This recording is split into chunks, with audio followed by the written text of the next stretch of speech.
I love that you were this woman empowering other women to learn more about their bodies. You have your own podcast, obviously Longevity with Nathalie Niddam. And you really got into like educating about peptides, but in the right way. So tell me a little bit about how your journey started. Thank you. So which part? The peptide journey The or peptide the other journey. Well, I mean, want to talk about how did you get involved in the space yourself? Like, how did you get into health and wellness? So I mean, look, I've always been, I was the kid that read National Geographic from cover to cover. No. Yeah. And then I studied physiology in university, and then I so there's all these different pieces to me, right? So I studied physiology in university. I was a fitness instructor pretty much my whole life until I went back to school to become a nutritionist. Yep. And I had this corporate sales career in the middle of it all. But during the corporate sales career, I was always a fitness instructor. So that kind of kept me. And I remember when I left university, I was always like, oh, I missed it. Like I missed learning. And so the fitness, being a fitness instructor always kind of gave me a little touch point, right? And then the other storyline along this is that I come from a family that is obsessed with food. And so food's always been my thing. And so when it came time to reinvent myself about, I'm going to say almost 15 years ago now, I went back to school to become a holistic nutritionist. And at that time, it was when Dave Asprey was really coming up. Mark Sisson was coming up. Rob Wolf was coming up. Like that whole cohort. Yeah. Even JJ Virgin was we just really, saw outside. We just she saw looks outside. incredible. Oh my God. Hashtag goals. Yeah. She is literally gold. Yeah. She has better arms than I've ever seen anybody, even in their teens, have. Woman's amazing. To be clear. And so I kind of got into this biohacking thing as I was going back to school to become a nutritionist. And I remember walking into nutrition school the first day thinking, oh, are they just going to beat me over the head with like a stalk of kale and beat the whole thing out of me? And it turned out that my very first teacher was actually an anthropologist. And she went right into the whole Paleolithic diet and all that stuff. So anyway, that's kind of how I got into it. And then I realized very quickly once I graduated, it took a couple of years, I realized, information is not what people really need. People need tools to get past their own stories, to get past as a coach and as a nutritionist. So Dave Asprey at that point just announced his Bulletproof Coach Training Program. So I was in that first cohort. And that I think is what really got me into the space. And I went along and that it was really a good coaching program. And then about, I want to say 5.5 years ago, I was at a conference. My feet were killing me. I had to sit down. So I sit down and it was like one of those stages in the middle of the room. And this guy's talking about these things. And he's talking about, well, I have this tan up here, but I haven't spent any time in the sun, he's saying.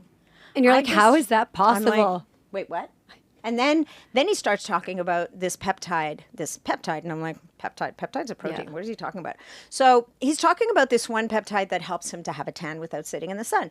Then he's talking about this other peptide, BPC-157, that magically helped him to heal and do this and the other thing. And then he talks about epitalon, which is a pineal gland bioregulator, and how he shows the old people study where they lived longer, they were healthier, their immune system were better, their bone density was better, their telomeres got longer. And I'm like, wait, what?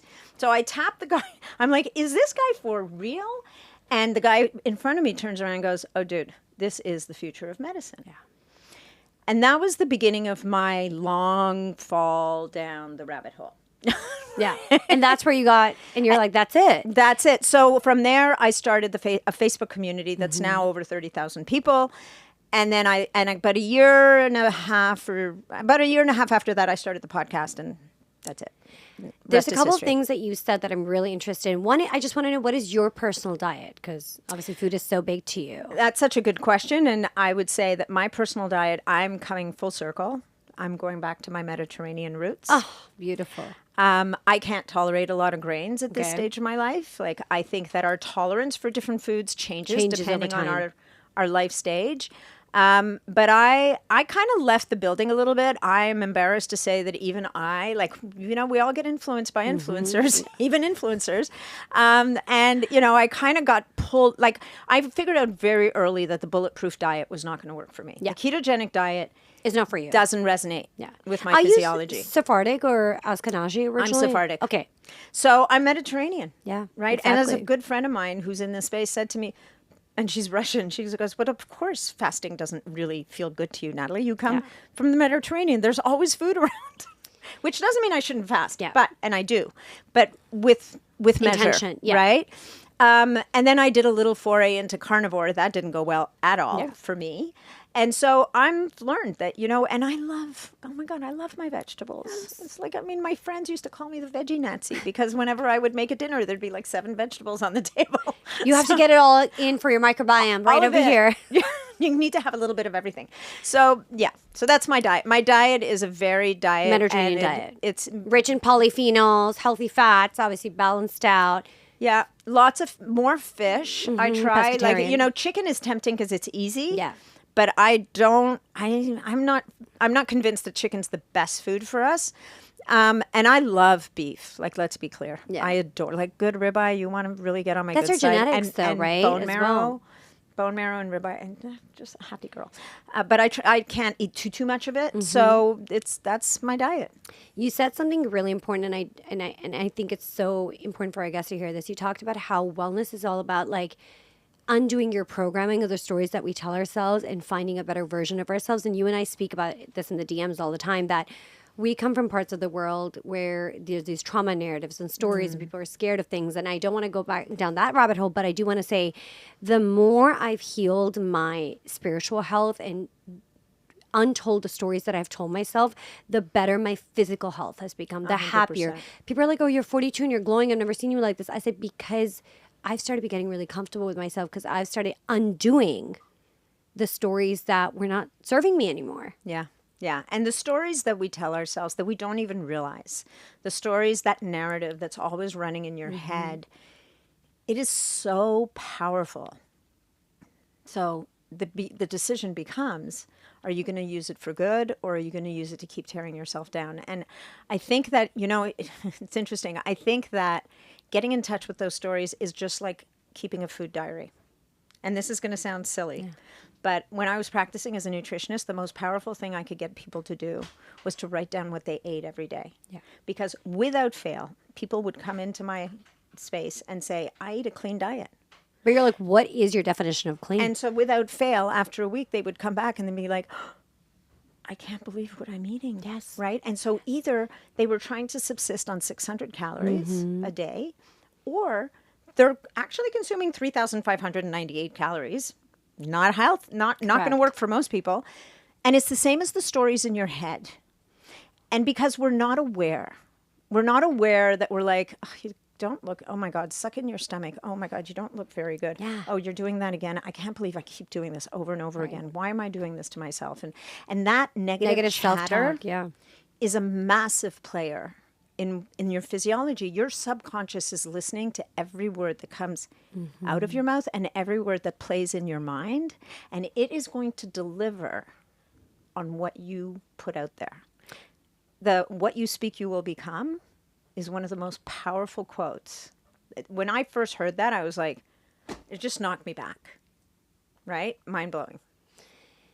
If you know me, you know I avoid seed oils like the plague. They're everywhere, even in snacks labeled as clean, organic, or healthy. But the truth is, they wreak havoc on your metabolism, your hormones, and make you super inflamed. That's why I'm obsessed with Prima, one of the few products I completely trust. Prima was created to push back against processed artificial foods and bring us back to real, nutritional, ancestral ingredients that actually nourish your body. It's packed with 100% grass-fed beef tallow, grass-fed collagen, and grass-fed whey protein, delivering bioavailable nutrients for muscle recovery, joint health, and overall vitality without any of the junk. No seed oils, no refined sugars, no artificial additives, and the best part is one of the few products that is certified seed oil safe. I always keep Prima stocked in my bag. It's my go-to post-workout, between meetings, or anytime I need an easy, high-quality protein boost. Getting in at least 1 gram of protein per pound of body weight can be really tough, but it's essential for building and maintaining muscle as you age or going through a fertility journey in your 40s and 30s like I am. And the flavor is delicious. Cacao, mocha, and salted caramel. You really can't go wrong. My favorite flavor is the salted caramel, plus the Prima bars are sweetened with organic raw honey and only contain organic whole food ingredients. So you're fueling your body with real clean nutrition.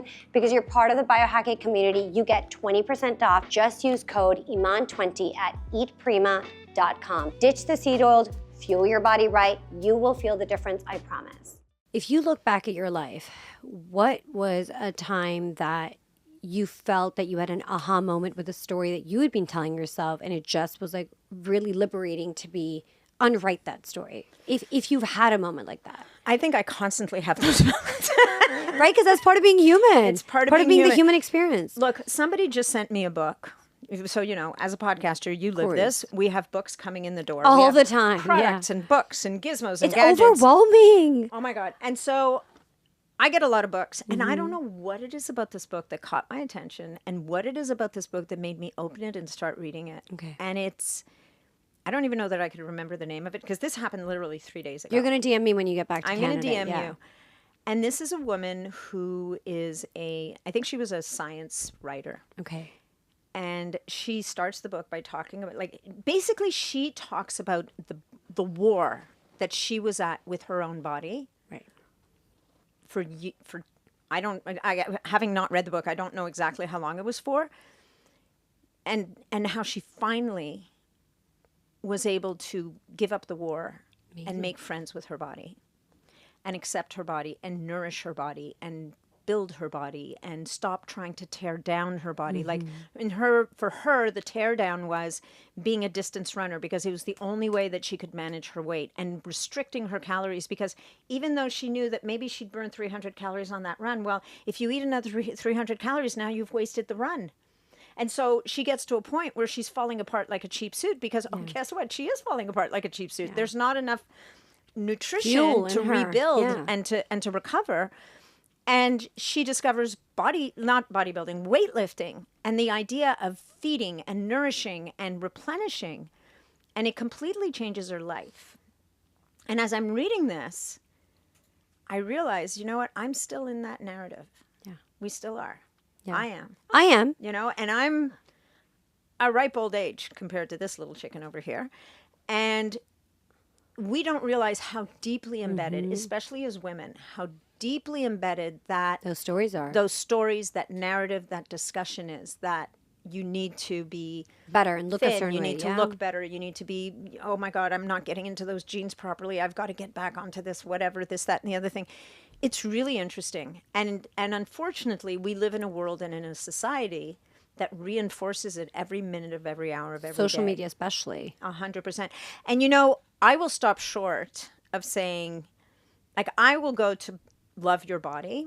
I will stop short of saying, I want to be respectful of everybody, but I believe that you have to get to that point where you are healthy, where your blood work shows that you're healthy, where you have energy and you feel good and you feel joy and you experience gratitude and you're not tied to this visual aesthetic of perfection. We don't have to be visually perfect because the reality is there's little of that going on and it's fleeting anyway. But stop short of saying, I can be, yes, you're lovable at any size and in any shape, but are you healthy? Do you feel good? Do your joints hurt? Are you able to move with ease? Yeah. I think the quality of our life is determined by, from the minute we wake up to the emotional joy that comes up for us and how we navigate through our personal interactive relationships and how we navigate through life. Like the true sign of health for me is, am I able to live pain-free? Am I able to live disease-free? Am I able to have meaningful relationships in my life? Yeah. I think that's what health personally for me has become. Of course, being healthy and I check my blood work and all that stuff, but am I able to do those things? And that's part of being optimized. Yeah, 100%. Can we live with ease? Correct. Right? And And it doesn't mean that life is easy. No. But it means, but can we move with ease? Can we experience gratitude? Can we give ourselves the gift of joy and gratitude without having some weird story about Right. you're not worthy or you don't deserve it? I was going to ask you, percentage body fat in women is very different to men, right? So what should be 40 plus? So what should percentage body fat be in your 30s, which is considered healthy? Because I know some women go down to 6-7%, and that's really bad for your hormones. So anybody listening, if they're like, hey, we want to reduce body fat and increase muscle mass, what should be healthy in your 30s, 40s, and 50s? So I don't have those numbers in my head. Okay. What I will say is be gentle with yourself, worry about the muscle, and the fat will figure itself out. Yeah. I mean, the more I've started resistance trainings and, weightlifting in my 40s, the healthier I feel. Yeah. 'Cause I have more strength. We have more strength. You're metabolically more Yeah. flexible, right? Your body can now manage the Insulin. inputs way easier. You get that ease that we're talking about. So I think it's a little bit like when you're driving. If you're going around a hairpin turn and you're staring at the wall you don't want to hit, you're going to hit the wall. Yeah. If you're going around that hairpin turn and you're looking at where you want to be, that's exactly where you're going to go. So if you focus on the muscle and you focus on the building of the muscle and the strength and the flexibility and all of those attributes physically, that is really what gives us that ease we're talking about, That's the fat's what's going to resolve itself. What are the best peptides for muscle to gain more muscle mass for women and for men? Yeah, so that's a great question. I will say this, as someone who lives and operates in this peptide space, I'll give you a few peptides, Yes. but I'm going to tell you that without the exercise, the diet, the sleep, You can't, yeah. the lifestyle, they're there to, if you're using them properly, they're there to bring more to the table, to help you, to give you an extra little edge, but they're not going to do the work for you. Yeah. So most commonly, the peptides that are, bandied about, Yeah. and just to be clear about number one, I'm not a doctor. Number two, a lot of the peptides I'm going to mention are research chemicals right now. They are not approved by the FDA. So it's very much a gray zone. Yeah. But let's rifle through a few of the obvious ones. The first category are the growth hormone secretagogues. Okay, don't panic. It's a big word, I know, but secretagogues means secrete, right? So that means what these compounds do is they give a signal to your brain to secrete, to produce growth hormone. What happens as we age, naturally, is our growth hormone levels start to decline. What happens when we don't sleep? Our growth hormones decline. What happens when we're under a lot of stress? Very often, those growth hormone levels can go down. So what the growth hormone secretagogues really, their place in muscle building, and they do support, growth hormone supports lean mass. Growth hormone supports recovery from your workouts. Growth hormone supports better sleep because it is secreted during sleep, which is why when you don't sleep, you don't make growth hormone. Correct. And you don't recover. So the growth hormone secretagogue can play a role as part of a holistic program to be used at night on an empty stomach. And How many hours after you eat? I like 3. Okay. And if you're using a GLP-1, which we may or may not talk about today, then probably more because it takes longer for your stomach to empty. Okay. The reason why growth hormone secretagogues need to be taken away from food is that insulin and growth hormone work against each other. Oh. You can't have insulin present and growth hormone. And this is part of the wisdom of your body, right? So we need to not be producing insulin and processing glucose. So carbs in particular are the enemy of growth hormone release. Right. So that's the growth. And so the compounds you might hear people talking about would be CJC1295. They've got super sexy names. Yeah. I mean, my heart just sings when I hear it. Ipamorelin is another one. There's another one called tesamorelin, which is very close to CJC1295. Tesamorelin was actually developed and is approved as a drug for people who are on a particular cocktail of HIV medications, because that cocktail of HIV medications causes the increase of visceral fat. So this is the fat that surrounds the organs that is very harmful to health. Right. And in the research, they found that giving people tesamorelin at 1 to 2 milligrams a day, which is a lot, helped in particular to reduce visceral fat. Yeah. Which is the dangerous fat. You don't want to. Which is the fat that really is bad for you. And so now people, so here's the thing, like in the biohacking world, we have people taking CJC, tesamorelin, ipamorelin, and then they'll throw in a few more on top of that. And they're like doing 100 micrograms of this and 2 milligrams of that. So I implore you all, please work with a practitioner, get your feet around you. Yeah. The other thing about the growth hormone secretagogues, particularly the tesamorelin and CJC, is we see quite often, we will see people who have an immune reaction to it. And so, which is not good. What is an immune reaction for people listening? Like how? So what it feels like. So first of all, when you use them at first, you might get a flush. Yeah. Okay. Little increase in blood pressure. If you have blood pressure issues, you also have to be careful with this stuff. Okay. But what happens when you have a histamine response? And here's the most vexing thing about the whole thing. You could be using it for a month or 6 weeks or 2 months and be fine. And then all of a sudden your immune system's like, actually, I don't like you. No. Not happening. It's like you can't sit with me anymore. No, I'm sorry, I'm off you. And so what happens when it goes off is you might notice, and people often miss this. They're like, oh, I must have gotten a mosquito bite over here. Oh, maybe I got a mosquito bite over there. Now all of a sudden the mosquito bites start to get bigger. And what it is it's a site reaction. It's at the injection point. That was happening to me. Okay, and I didn't know what the hell it was because I would inflame and swell. Uh-huh. Yeah. You just blew my mind. I'm sorry. Okay.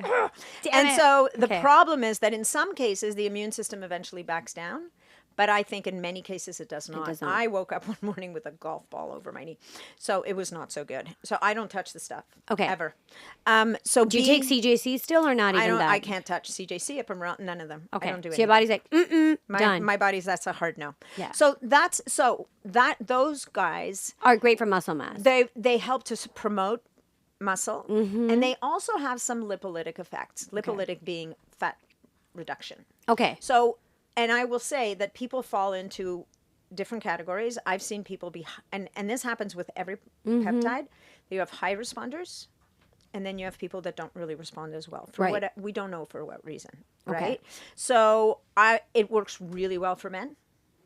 Sometimes not as well for women. Our bodies are way more complex. Sorry. Well, I mean, we have 4 different hormone cycles a month, so. Like, really? Yeah. And ipamorelin seems to work a little bit better for women. Okay. So that's, there's more compounds in there, but in the interest of time, we're going to stop there. As someone who's testing and always retesting for what works for my gut, immune system, and hormonal health, I definitely do not mess around with any probiotics that die before they even reach my gut. So this little guy, Just Thrive, is completely different. It is clinically proven to arrive 100% alive, survives antibiotics, and even helps to heal leaky gut in just 30 days. It beats bloat, helps with nutrition absorption, and turns your gut into an antioxidant factory. And it's the only probiotic I trust and recommend to my Biohack-It community. Check it out at justthrivehealth.com and use code Biohack-It for a discount and enjoy. Another peptide that people talk about a lot for muscle is BPC 157 and TB500 or thymosin beta 4. Okay. So these two peptides, so we have three peptides here. Thymosin beta 4 is a 43 amino acid peptide. It's quite large. TB500 is a fragment of that. BPC 157 is its own thing. So TB4, TB500. Now, very often people will use TB4 and TB500 interchangeably, but they're not the exact same peptide. Regardless, with BPC 157 and the thymosin beta 4 or TB500, we have a combination that is very supportive of recovery after muscle damage. Okay. It's also very good for healing any tissue. So ligaments, tendons, muscles, bone, skin, very powerful. Achilles healing. Every time a friend of mine's husband or boyfriend is torn their Achilles heel, they like inject it right into the site. So if you can find a physician that'll do an injection directly in there, which will not be the most pleasant 5 minutes of the day, I'm just here to tell you. In bunnies, it's reattached tendon to bone in some of the studies. It's really powerful. So they don't, it's not like they promote muscle growth, but guess what? If you can work out really hard and recover better, of course, faster, you're winning. Which it would be why they're WADA banned, doesn't make a lot of sense because BPC 157 also is neuroprotective. It protects from TBIs. So BPC 157 is a superstar. It's neuroprotective. It helps heal tissues. It helps heal the GI tract from the mouth all the way down to the exit. It is organ protective, so it has shown really great benefits for the pancreas, for the kidneys, for the liver, for the heart, for like body protective compound, leaves no man behind. So that's those guys. People will talk about the Wolverine stack. The Wolverine stack will be BPC 157 with the thymosin beta 4 or TB 500, and very often will include the growth hormone secretagogues. Yeah. So those are the main players. There's also a peptide, which is a mitochondrial peptide called MOTS-C. MOTS-C helps with mitochondrial performance. The mitochondria are the little engines in your cells that make ATP, which is the energy currency of the cell. If every mitochondria in your body expired now, we would lose you in about 10 seconds, maybe 5. Yeah. MOTS-C is a bit more, it's a very interesting peptide. There are physicians that use it with their female patients around menopause, around weight gain. Yeah. It also can be really interesting for chronic fatigue syndrome, but again, these are research chemicals. So we have to remember that these are not vitamins. You can't take them all the time. Yeah. And frankly, even vitamins. You should be cycling them in and out. Yeah. You have to understand how they work. You have to understand where you're cycling, and you have to understand what you're playing with. Yeah. And so I cannot begin to tell you how crazy it makes me when people in these groups come in and say, so look, I just bought all this stuff. What do I do with it? You're like, excuse me? Or what's the peptide for? There's not a peptide for. I want you guys, the second thing I'd like you to really take away from this podcast is that if you decide to use peptides, and we're going to talk about the oral ones that are actually less gray zone, they're a bit more researched. Well, they're just more allowed for whatever reason. And that is that peptides are an adjunct. They are the lifestyle. The lifestyle, the fitness, the nutrition, the dealing with inflammation, clearing toxins from the body. All of these things will give you more bang for your buck. So it doesn't, BPC 157 for gut healing is a little different, because if your gut is super leaky, of course, and you're having immune reaction, the whole thing, sometimes taking BPC 157, and you can take it as an oral capsule, taking BPC 157, it can help people to, like, if it can help to heal the gut a little bit, suddenly you start to feel better. You're not as bloated. You have more energy. Now you're like, okay, what's the next thing I can do? Yeah. I also want to just preface this by saying, like, and you correct me because really you're the expert, peptides is not the first place you start. You start with the lifestyle. So if somebody is chronically sick, peptides are not the place to go to, because unless they know what's going on with them, it might almost inflame things even further. The problem is if you're not working with someone who understands what's going on with your whole body, right? Yeah. So there's a peptide called thymosin alpha 1, right? Thymosin alpha 1 is a thymus peptide, like thymosin beta 4. Yeah. They're both from the thymus. They're both immune. They influence the immune function. Thymosin alpha 1 particularly influences innate immune system. Right. So this is the immune system that comes up when you get sick, for example.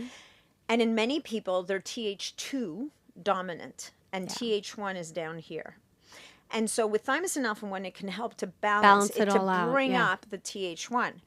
This can be magical. It can help to reduce inflammation. It can help with people with all kinds of immune dysfunction. Yeah. But here's the thing. If you're heavily autoimmune, sometimes it can turn and bite you. Yeah. So you need to be working with someone who understands where you're at. Thymosin alpha 1 may be your first step. Or it may not. But you got to know, but it may not. And so I always take this approach with peptides. The better the terrain, the cleaner the terrain, the better the peptides will work. And that's what I really tell people, that you really need to work with a practitioner. You need to know where your levels are. You need to know where you are with your histamine reaction, fasting glucose before you do anything when it comes to peptides. Yeah. So it can be really personalized. When it comes to two other categories, I just want to talk about skin for women. Obviously, is really important. So my favorite is GHKCU, which is great. Obviously, what are some of your other favorite ones for skin? Well, GHKCU is it's the skin peptide. Well, so you've got all these formulas out there right now, which are BPC 157, thymosin beta 4, and GHKCU for skin. Like BPC 157 for wound healing is magic. Yeah. Right. As is GHKCU. Yes. What is it about GHKCU? So GHKCU kind of straddles the world between the longer chain signaling peptides that we've been talking about Yeah. and another category of peptides called bioregulators. Yeah. So the bioregulators are tiny little peptides. They're only 2 to 4 amino acids long. And they actually act directly on your DNA. So they are epigenetic switches. GHK-Cu, so just to explain, GHK is the peptide, Cu is the symbol for copper. GHK requires copper as a cofactor to be activated. GHK-Cu acts on over, I think it's about 4,000 genes on the human genome. And what it does is it resets them to a more youthful setting. So we talk about GHK-Cu very much for skin because it helps with collagen and elastin. It helps with reducing scarring if you've had some kind of surgical procedure. Right. But here's what a lot of people don't realize about GHK-Cu. It's also anxiolytic. It also has gut benefits. It also, it's anti-inflammatory. And every time you go into the literature and type in GHK-Cu, there's a new study that comes up with another. So GHK-Cu could potentially be one of the most powerful peptides, healthy aging peptides out there. Our levels, our endogenous levels of GHK-Cu when we're young are sky high, and they start to tank, right? So is it possible that by replenishing GHK-Cu, we can slow things down? Yeah. Right? Now, the one thing I also want to say about the growth hormone is, I read a study not too long ago from a bunch of scientists talking about how growth hormone goes down as we age. And there's probably a good reason for that. So when it comes to growth hormone, just make sure you're working with a doctor or practitioner, because higher is not always better. Yeah. Don't forget that the world we are living in is incredibly toxic. We have a lot of DNA damage, and growth hormone is growth. It's going to propagate things. If you have too much DNA on board, damaged DNA on board, you could be growing things you don't want to grow. Absolutely. So be mindful. The GHK is really interesting because it's not boosting particularly. Right? So it's modulating, and that's where the bioregulators come in. And I was going to say, for skin, we don't often talk about bioregulators, but what's also very important for skin is blood flow. So the blood vessel bioregulator is very important. There's a cartilage bioregulator called cartilax. Well, why am I bringing that up? Because collagen and elastin are really important to skin. Yeah. Right? The pineal gland bioregulator is always good. Yeah. It helps us get better sleep, melatonin. I mean, those are the big players. And for somebody like me who's, trying to do holistic fertility and going down this route, which ones in particular should I be doing for fertility? That was one I've never gotten an answer to myself. Well, nobody's going to give you a good answer. Yeah, because there's no research on it, Yeah. right? What I can tell you is on the bioregulator front. So here's why I'm more willing to promote a bioregulator than a peptide, is because what the bioregulator's main objective is to normalize.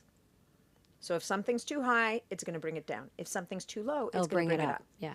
Hence the regulator. And so we're looking for balance. Now, I will say MOTS-C, there's been some research around fertility in MOTS-C because the ovaries are incredibly dense in mitochondria. Correct. Right. And this was the crazy research that I found. So your ovaries, essentially your oocytes, which are actually your eggs, they have the highest amount of mitochondria than anywhere else in your body. So it's 100,000 to 600,000 mitochondrial cells versus 1 to 5,000 in your tissue. Yeah. And I was like, why is that? And I dug in more. It's because your ovaries, your oocytes, your eggs go on to create embryos. They're giving life. Yeah. So they're the most mitochondrial dense place in your entire body. Yeah. So, exactly. But the research on MOTS-C is not definitive yet. Yeah, of course. So I would be cautious. But when it comes to the bioregulators, which have been researched in Russia for close to 40 years, and now there's even more research happening, we have an ovarian bioregulator. We do? We do. Which one is that? It's the ovarian bioregulator. I need to look into this. Can it help slow down ovarian aging, essentially? Don't know. Okay, but that's... But it's going to be helpful. Yeah, of course. We've got a central nervous system bioregulator.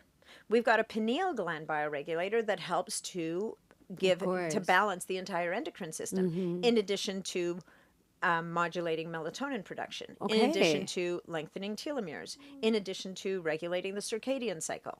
We have a blood vessel bioregulator that underpins almost every single protocol you will ever see, because making sure that the endothelium of the blood vessels is as functional as possible is going to be massively important in terms of getting nutrients to and removing waste products. So I would say the ovarian, the adrenal bioregulator is really Most people important. have adrenal fatigue in today's world. Well, and when you're working so hard on your fertility, like, let's face it, you're a tiny bit, like, got a few stressors happening Of here and there, course. just saying. Yeah. So, and what goes hand in hand with the adrenals? Maybe the thyroid, Yeah. right? So why the bioregulator? I'm easily speaking to you about the bioregulator is because I'm not worried that Iman might be hyper or hypothyroid, because I know if the bioregulator's in there, It's gonna balance it out. you're balanced, you're fine. Yeah. If you're too high, it's going to bring you down. If it's too low, it's going to try to bring you up. Right. But we know that the adrenals and the thyroid are like Hand this. in They're hand, hand yeah. in hand, and so many people, Miss that connection. they don't make that connection. Yeah. Right. If you're spending hundreds on skincare but ignoring one of the most powerful anti-aging tools out there, you are missing out, my biohackers. I'm talking about red light therapy and Bond Charge's red light face mask. It has completely changed the game for me. Red light therapy isn't just another hype. It penetrates deep into the skin, boosting collagen, reducing inflammation, and easing signs of aging. And the best part, it's cordless, it's lightweight, and totally painless. So I can wear it while I'm getting work done, watching TV, or even making a quick smoothie for myself or taking my dogs for a walk. I've tried a lot of skincare treatments, and let's be honest, some of them are messy, others are time-consuming, or just plain uncomfortable. But this mask makes it so easy, just 10 minutes a day, and I've noticed my skin is brighter, clearer, and even more even-toned. No downtime, no hassle, and because Bond Charge products are HSA, FSA eligible, you can use your health-saving funds to invest in your skin. Trust me, you need this in your skincare routine ASAP. Right now, my listeners get 15% off when you order from bondcharge.com. Just use my exclusive code Biohack-It at checkout. That's bondcharge.com, plus you'll get free shipping and a 12-month warranty. Again, that's Biohack-It. Go grab yours now. Your skin will thank you later. And this is another thing, guys, when you go for a fertility test, most fertility clinics are not checking every single thyroid marker that you have. It's not just about T3 and T4, it's everything they need to check. And they also need to check your histamine levels and your fasting insulin, because when you have insulin resistance in your body and you're not cycling out the insulin, which is why it's so good to obviously lift muscle, lift weights to gain more muscle mass, because that regulates your insulin response. It is easier to get pregnant once your insulin is in balance. Yeah, it's sensitive. And so that's why people are like, well, why do GLP-1s work for when it comes to pregnancy? Well, because your body is not responding negatively to insulin. Yeah. So, but it drives me crazy how a lot of these fertility doctors and clinics don't check for this stuff. They're not looking to fix your problem. They're just trying to be like, here's the money. They're trying to make you pregnant. Yeah, but I almost feel like... but without addressing all the this environment that is stuff. creating the difficulty. And they don't give you, they're like, well, we don't know how many cycles, but I'm like, why don't you take the approach of helping women get to the root cause? Say, take the next 2-3 months, fix your insulin levels, like let's get your gut firing, let's get your mitochondria play such a big role, let's see some lifestyle changes, and then come in for your first cycle. They're just like straight to cycle. And each like cycle of IVF that you do is anywhere from $15,000 to $35,000, $40,000. So I'm like, these other things could be so much more cost effective and also maybe help women heal and get pregnant naturally. Well, and you know, there's the financial cost of IVF. There's the emotional cost of IVF. Because the every time roller coaster that you're on. Thank you. Because every time you do a cycle, you're like, oh, did I get it? Did this, form into essentially an embryo? Did it go through PGTA and your testing? hormones are doing completely. Yeah. I'm all about taking like a holistic approach to fertility and figuring out like what works and how to make it work. There's some peptides that can actually make you more insulin sensitive. Which ones are those, by the way? Because there's a couple that I read this somewhere that you have to be a little careful because if you are prone to... Oh, actually, you know what? The growth hormone secretagogues can make you more insulin resistant. Okay. Right? That's growth hormone. Excess growth hormone. So Okay. they typically... But it can happen. Okay. 100%. In the bioregulator world, there's actually there's a bioregulator for the pancreas and there's a bioregulator for the liver. Okay. They're both going to play a role here. And where do people purchase the bioregulators versus the peptides? Like, what's the go-to thing? Yeah. So let me quickly explain about the bioregulators. Yes, how please. You can get a natural bioregulator or you can get a synthetic bioregulator. Okay. One is not bad. One is not good. They are a little bit different. Mm-hmm. the good news is that the natural bioregulator, which is an extract from an animal, Okay. is basically classified as a nutritional supplement. The synthetic bioregulator is, with the exception of 5 bioregulators where the scientists never really isolated the exact amino acid chains.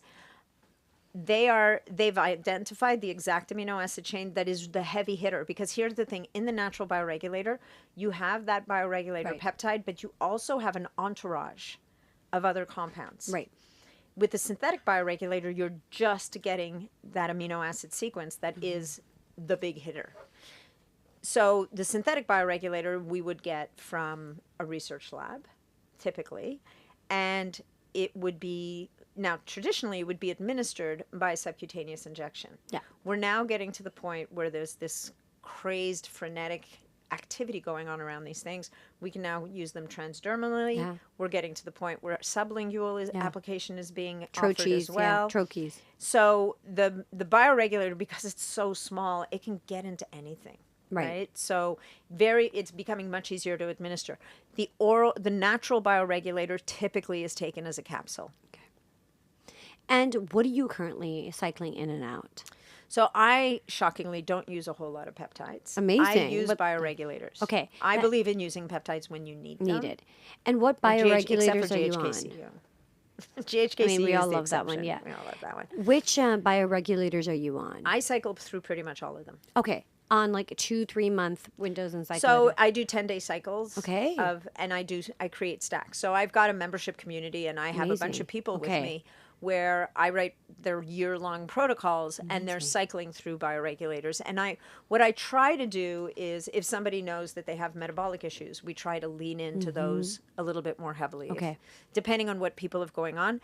But they're incredibly forgiving, and it is amazing. Some of I've seen people whose liver enzymes were out of whack, whose liver enzymes start to normalize. Yeah.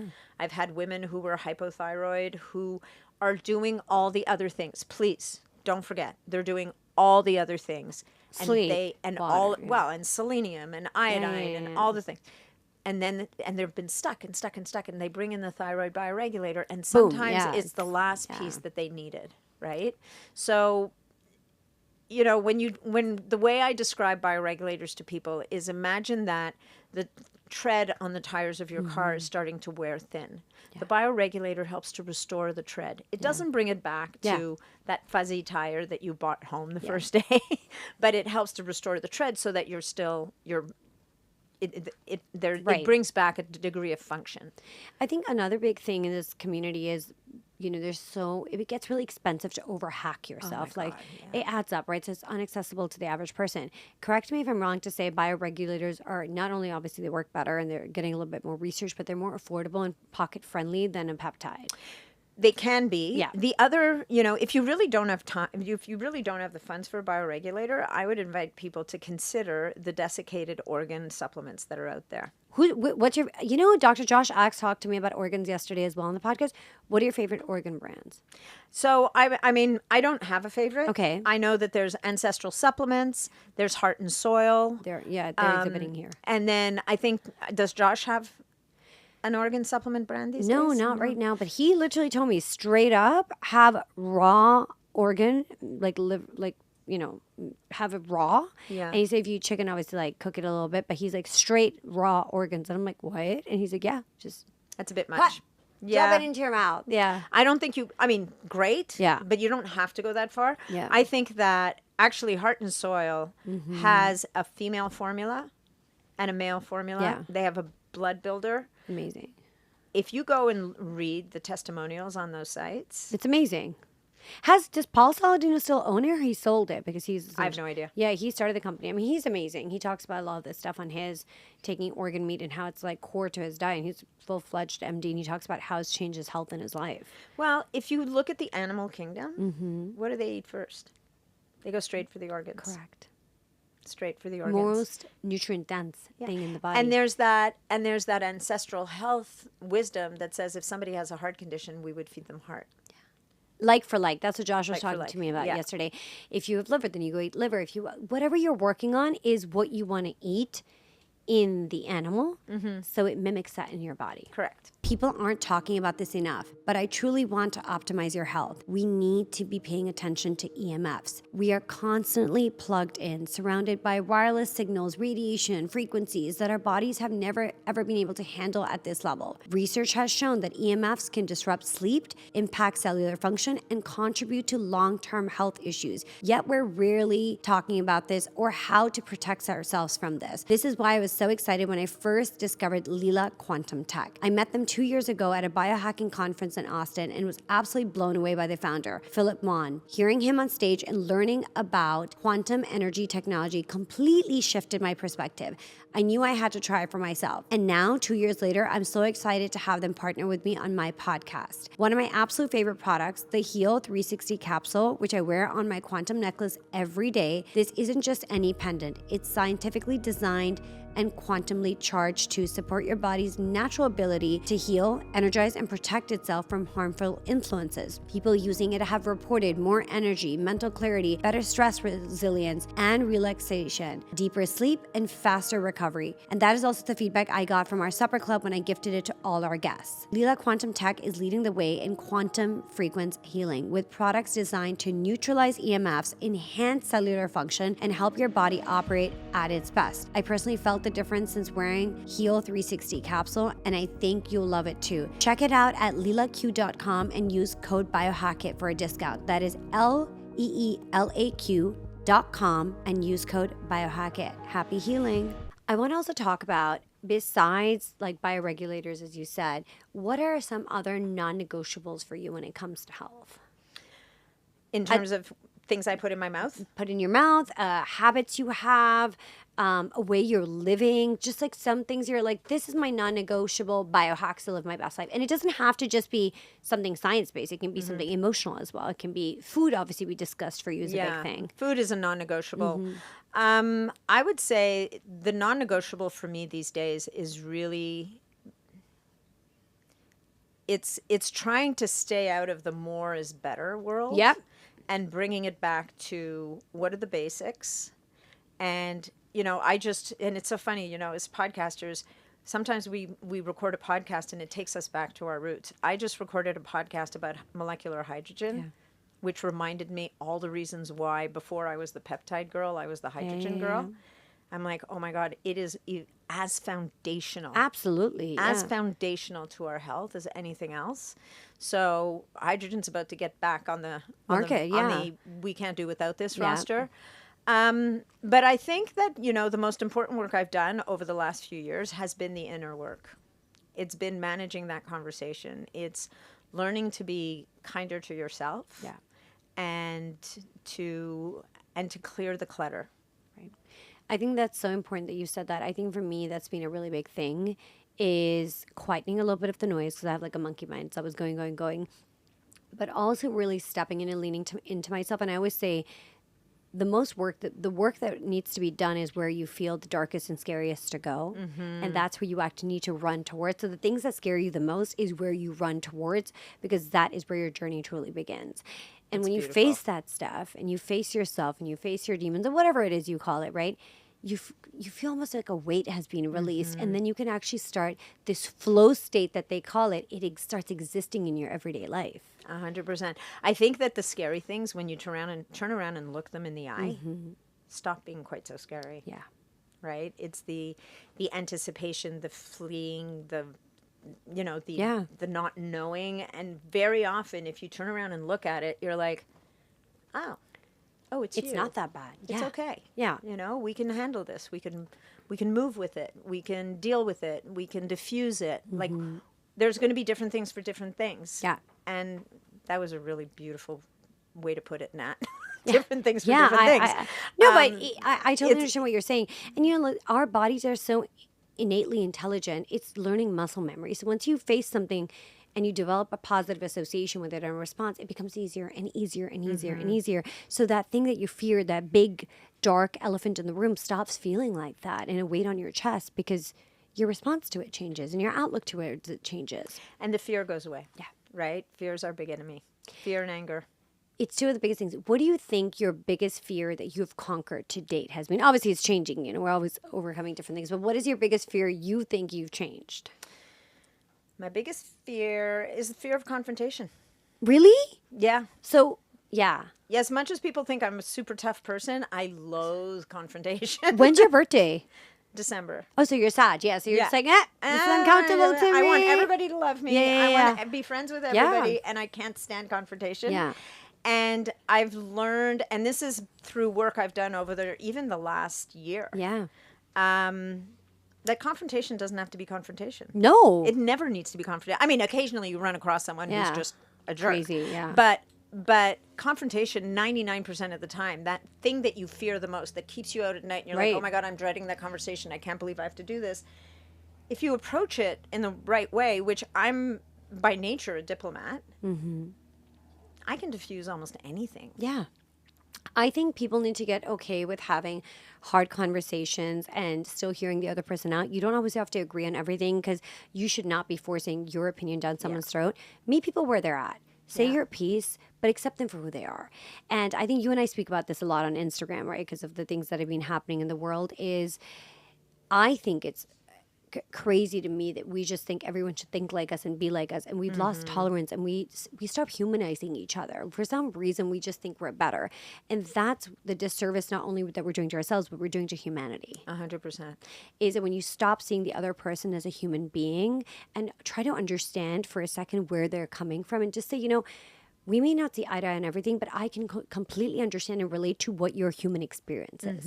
And I can have empathy and sympathy and respect for that, because at the end of the day, I'm going to be able to meet you where you're at.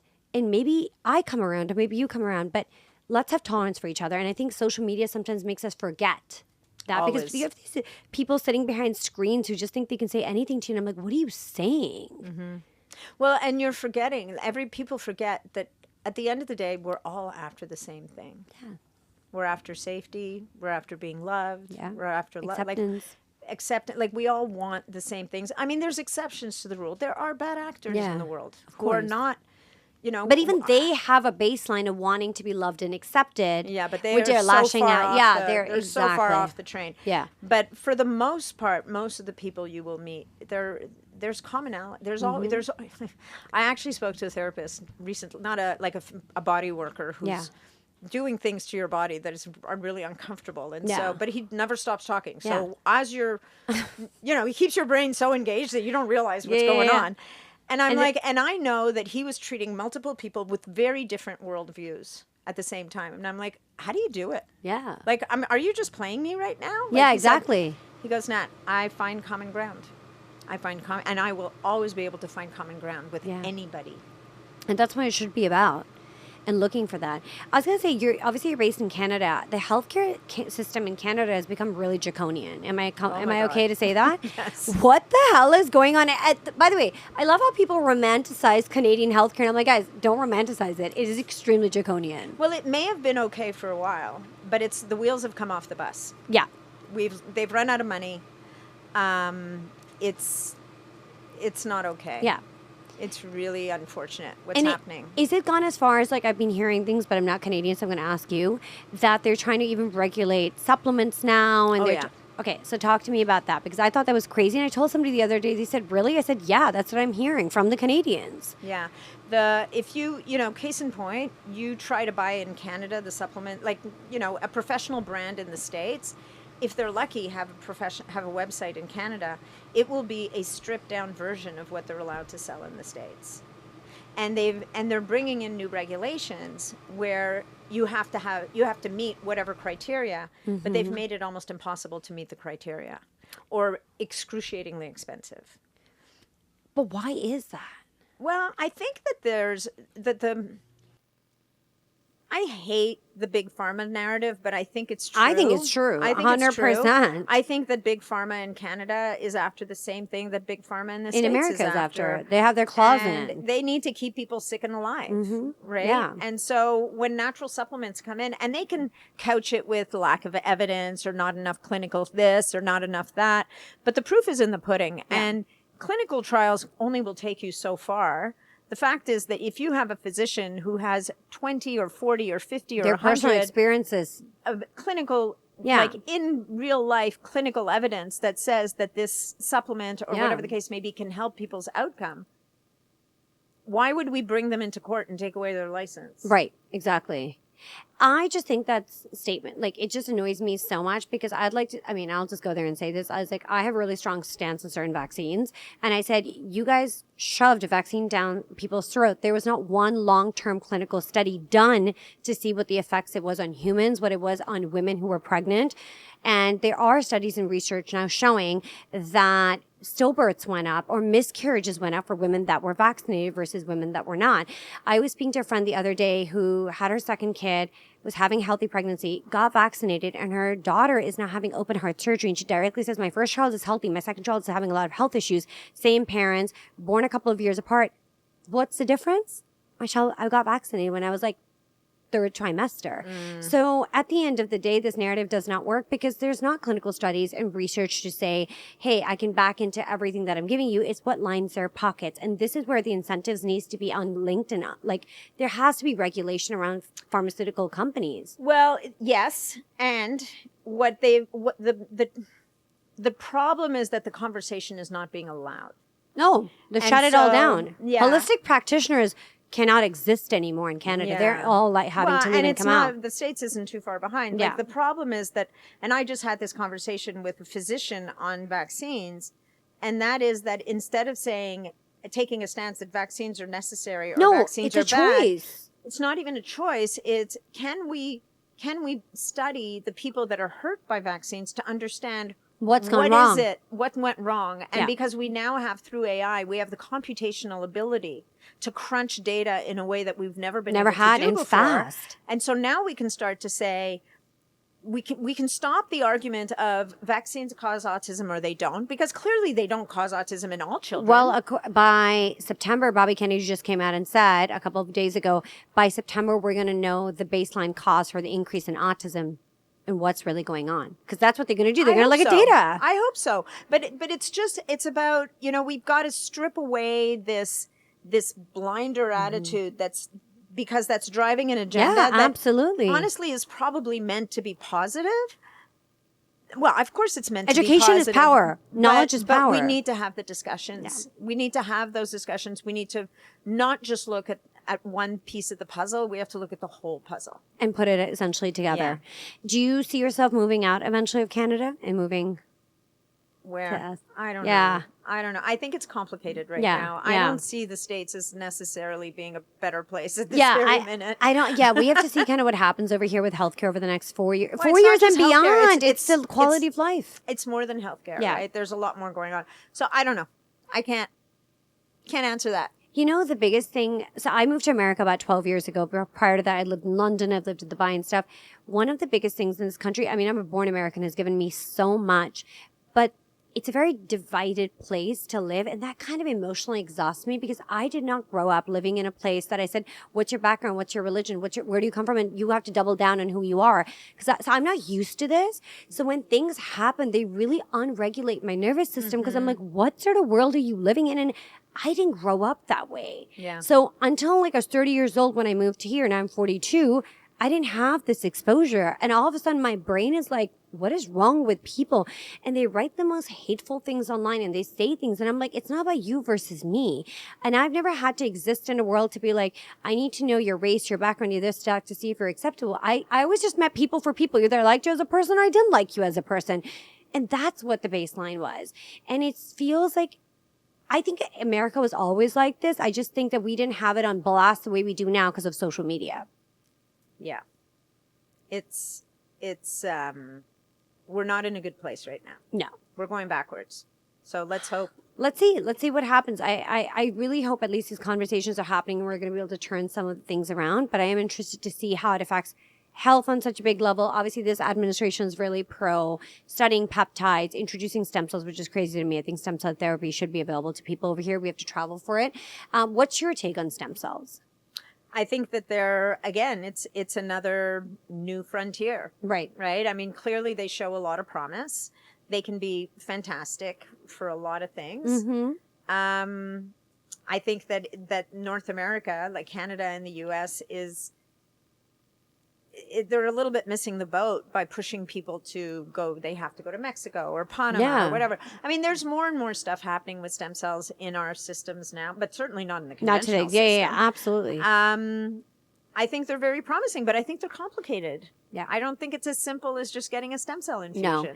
I did umbilical cord stem cells from my ovaries as part of this, but I have a fertility doctor I work with in New York. He has 5 clinics in New York, and he had to have a clinic in Bahamas, but he's very specialized. It wasn't a random stem cell clinic. He is an embryologist and, fertility specialist, and he is doing a research paper on umbilical cord stem cells and what they can do for women when it comes to fertility and also with menopause. Yeah. No, I think, and that's where it's all going, because it's understanding that there's different products. And your autologous stem cells, your exogenous stem cells from a different source. Yeah. There's so many different aspects of stem cells that, we're on the cusp, right? Of just learning all this. It's just a very exciting time. Are we good for time? How much longer do we have? Okay, fine. Oh yeah. I think he said 5 minutes about 20 minutes ago. Okay, perfect. So, Nat, I've just loved having you on the show. And where can people find you? Tell us all where they can find you. I mean, I know where to find you because I'm always finding you. But I am so grateful to have been on the show. I'm so glad we finally got this done. So people can find me. Well, they can obviously listen to the podcast, Longevity with Nathalie Niddam. They can find me on Instagram at Nathalie Niddam. I have a membership community. Basically, go to natniddam.com. And you find everything. You can find it all there. There's a newsletter there. There's and the newsletter, when you first sign up, you get like an 8-part series on lifestyle. Beautiful.